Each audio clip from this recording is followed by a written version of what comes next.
Today we're throwing a big old slab of beef. You know, as I always call them, the Depths Bullflat 5.8, the flounder or the halibut bait. Well, this one might have taken it over. Today we're throwing the Imakatsu Huddle Gill 5.8 inch, and I'm rigging it up on the Core Tackle Ultimate Swimbait hook.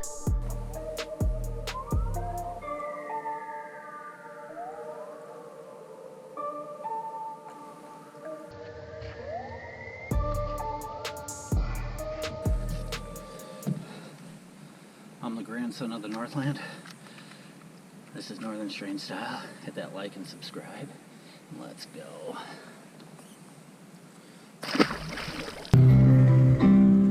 With a flash of a spoon and a river run wiggle, a south bend dart and a jigger pole jiggle, he lost his head when he grabbed that dinger. Now he's sitting in the middle of the stringer. I'm a fishing man out on the lake. All you need is a line and a pole that'll never break.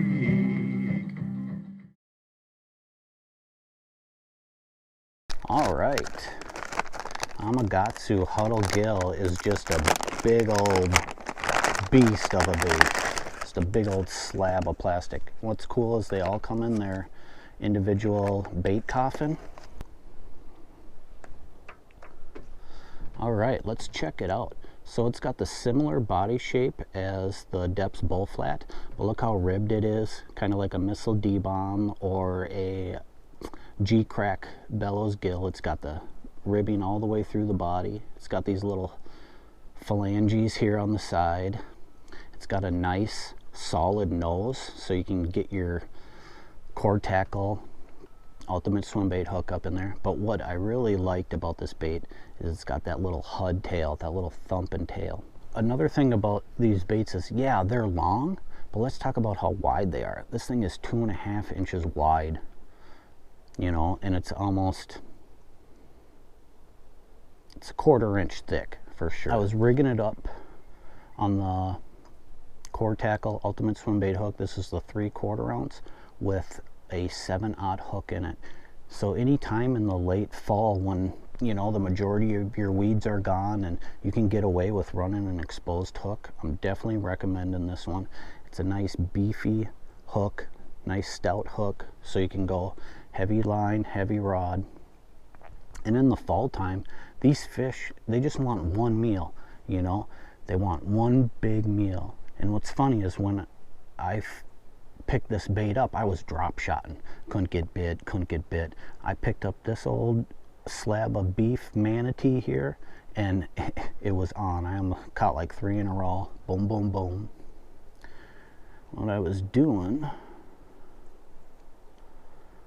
just sliding this up on there, and again, it's going to be a little bit of a challenge to get the bait in there at first right away. Let me try going back to this side.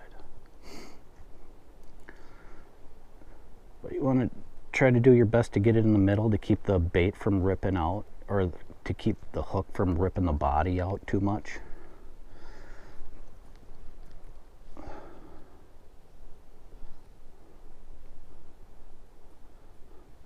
But bam, there's your setup.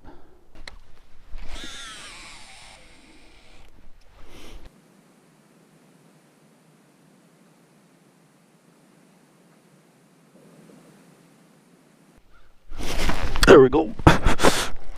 Hit it right on the drop. Imakatsu Huddle Gill. Fall time, you want to feed them a big old bait because they're looking for one meal, not 100 little ones. That Core Tackle hook. Big baits, whittle bass. And the action was just kind of smooth, you know, like a flounder, like, oh, never mind, I'm going to name this the old manatee. This thing was like a big old fat manatee slash hippo, just sliding through the water. Just a big old slab. And what I liked is, you know, with all this ribbing, you know, it just gave it that much more movement, and that little hud tail just kicking away back there if it was like this or like this. But I was just letting the bait fall down to the bottom. Then I was just kind of working it across the bottom, and then right before it would come up to the boat, I'd just kind of like speed reel it up a little bit and get that tail kicking extra fast, because this thing looked amazing just swimming alone in the water, you know. So if you want a different swim bait profile to work through, you know, the different depth ranges, I mean, this thing has a lot of potential for that.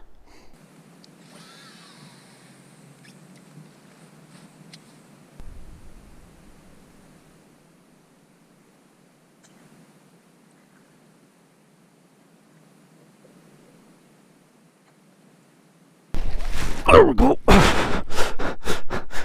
Man, we got a saying up here, frost on the docks, head to the rocks. He hit it on the drop. He choked it.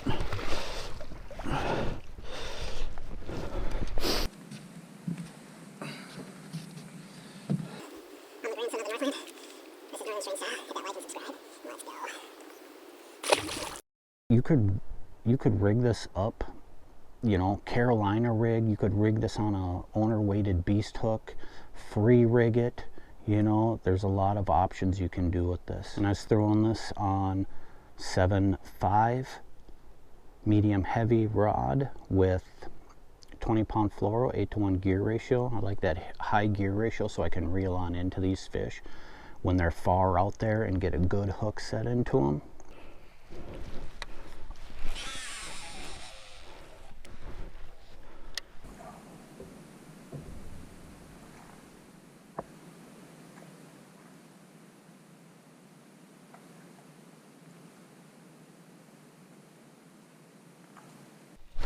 There we go. All these bass have hit it right on the drop. There's a little rock break here, and just letting it drift down. They're choking it.